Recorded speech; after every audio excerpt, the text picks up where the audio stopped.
What's good? It's Fevir. A lot of times when we mod, our aim is to improve what Skyrim already is, to push the game past its limits, to open it up to the community's imagination and see what we can do with it. But other times, for other people, Skyrim itself is already too much for their computer to handle. And in this video, I'll be going over a list of the best mods that I've found to help you improve your FPS and performance for Skyrim for the Special Edition, updated for 2017. Now, the thing to keep in mind while watching the video is that sometimes these type of fixes will do nothing, and sometimes they'll do everything. Troubleshooting and optimization, especially in modding, is a bit of a crapshoot. You might be bottlenecked by VRAM, and so mods that ease that strain will help, but if you're bottlenecked by something else, those mods might not do a thing.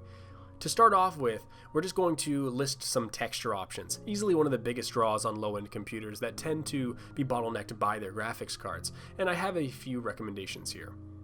To begin with, simply optimize textures for SSE is a great choice. What this mod does is change the way and how certain files are saved, and this is all done in an effort to free up VRAM while making zero changes to the quality of the texture, and that's because they reduce the size of the texture without any type of alteration. Overall, and I won't be able to give you these numbers for most of the mods on the list, this will free up about 50 to 100 megabytes of VRAM at any given time with zero quality loss. Another option here is Project Optimized Textures for Skyrim Special Edition, which allows you to pick different thresholds of quality in case you need to not only optimize but downgrade your graphics. Say you already tried simply optimized textures and it wasn't enough, you can go ahead and try the extreme optimization setting from this mod.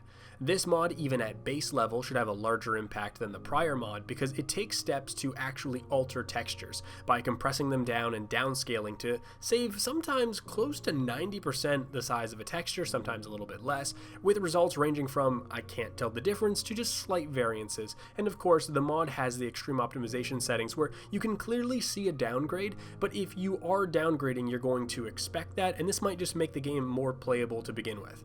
I'll also point out Bethesda Performance Textures. Now, this isn't officially from Bethesda, but from a very talented modder, Gamwitch, and these two mods act as an in-between point from standard textures to high-resolution textures, or a slight downgrade in the Special Edition version of Skyrim, also incredibly well optimized. I guess we'll alter and optimize some more of Skyrim with Skyrim Performance Plus or Low-Resolution Particles. These are mods that basically do the same thing, so choose one or the other. They change things like blowing leaves or rain or pine needles, these small objects that you don't ever get a close look at, which sometimes are like 500 pixels by 500 pixels, which are moving, they're animated, and they're just plentiful on screen, and just drastically reduces them and their quality. You will not notice the appearance change unless you're playing at like a ridiculously high resolution and making a point to stare and then maybe pausing the game and zooming in. It's just the type of change that you're not going to notice because these things aren't things that you notice. If you've ever had weird problems with certain weather patterns or being near Riften and nowhere else, this has a good chance to fix that. It's just crazy how much of an effect this can have in certain areas. Unfortunately, now we're done with altering and we're going to just start removing stuff, starting with Insignificant Object Remover. Praise Dalzium for this mod as it replaced a number of mods you might have used in the original Skyrim, and coming from Fallout 4, this mod continues to just remove shit that you don't notice or need rendered by your computer. It works to remove close to 30% of the supporting accent type things like stones or bushes. It doesn't make the world look totally barren and it doesn't change the topography. It seems to just target things you don't notice anyway, like underwater seaweed, where even if you're on land next to the water and you can't see it, that seaweed was a strain on the system. In fact, this mod just removes the need to have one of those removing underwater clutter mods. Underwater seaweed is one thing, grass is another, and while Insignificant Object Remover does remove some of the grass can have a huge impact on performance, and while just removing all of the grass can really start to make the game feel empty, before you go ahead and use that toggle command in the console, TG, to just get rid of the grass, I have one mod that you can try, and that is Less Grass and Such.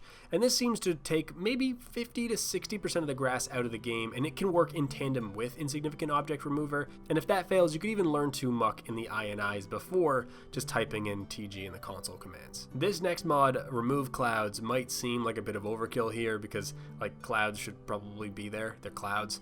But interestingly, the removal of them doesn't downgrade the appearance of the game too much and does give you a pretty sizable bump in performance, at least it did on my laptop. Next on the hit list is fog, which is, I guess, kind of like clouds. You know, we're looking at remove interior fog version 2 and interior and dungeon fog remover and revamped exterior fog. You know, I love fog in games. It adds to the atmosphere, it alters the way things look and feel, as well as how it looks and plays with light. Unfortunately, all that good stuff requires your computer to work much harder. Removing fog affects your system way more than just removing any old thing, and these 3 mods will do their best to remove or minimize the effects that happen or the chain effects that can happen with fog. You can also, in regards to exterior fog, use a console command like set fog space 0, 99999 to push back where fog starts, and in an effort you can almost remove it just by pushing it back so far away. A cool thing though about fog, kind of like the clouds, is you may even prefer the way the game looks without it. It can almost feel like you're making the game more clear and removing a blur, which we're about to do anyway with the mod No More Radial Blur. So the game utilizes this slight blurring effect during kill moves, during quick combat, turning, a bunch of other places. This and depth of field, which you should turn off as well by the way if you're performance minded, are things that not only are resource heavy for the effect, but more importantly take place where performance is more important or noticeable, like say during combat. Again, like fog, this is a mod people use even without caring about performance because radial blur sucks. There is a setting for this in the INI, but it doesn't actually work, so make sure you pick up the mod. But speaking more about INIs, I don't want to go over them in crazy detail, but maybe slight detail is warranted as the next mod on the list is Beth INI. Now I've spoken about Beth INI before. This isn't technically a mod, it's an INI wizard. If you aren't familiar with INI files, they are basically a collection of settings for your game, and they list everything from the game's resolution to how many pixels you want shadows to draw from to the amount of grass that gets rendered. Incredibly customizable things that people can spend just as much time editing as they do modding their game, and modding your INI files can reap some huge benefits in performance, in stability, even in the quality of your game. Beth INI does a lot of the heavy lifting for you. You can just run the wizard, choose your preferred graphic settings, and it will alter your INI files for you, and it's nice because there's like a visual interface as opposed to just putting in text strings. You can just run the wizard, choose a setting, and it will alter your INI files for you and make backups of your old ones in case it breaks something. Trust me, this is a godsend. This is not only going to make your game more stable, but in most cases is going to increase both quality and performance. And I guess lastly, we're not technically dealing with a mod, although Frame Rate Stutter Fix technically has a mod page. We're tackling the problem, which is the VSync and frame locking of Skyrim having this really strange quirk where it only really wants to play out in 30 or 60 FPS. And this can lead to weird stuttering, to awkward FPS, and a very clunky type of display. You can tackle this in a number of ways. Staying true to the mod, Frame Rate Stutter Fix has instructions there. It does use the ENB settings, not installing a profile, but using some of the prerequisites that you can get from the ENB website to give you a measure of control. But you can also use AMD or NVIDIA software to force those programs to instead be in charge of the frame locking. And I'll put some links in the description in case you need more information. But these are incredibly important if you wanted to play at, say, the highest FPS that you can natively, but can't maintain 60 FPS anywhere. Because the problem is if you're at 60 FPS and you drop to 58, it's going to actually pull you all the way down to 30, and that gives you that jarring, stuttering feel. So we'll go ahead and wrap up there. Optimization of your Skyrim game can happen a lot in the INIs and in the types of settings and understanding of what's performance hungry and how much it costs. Optimizing and increasing FPS or getting the right balance for you is something that as a game modder, as you are modding your own game, you're probably going to need to learn as you add and add and add and add to your game, and understanding what's important to you and how it affects your game is vital, because at some point you are going to push your computer to the limit.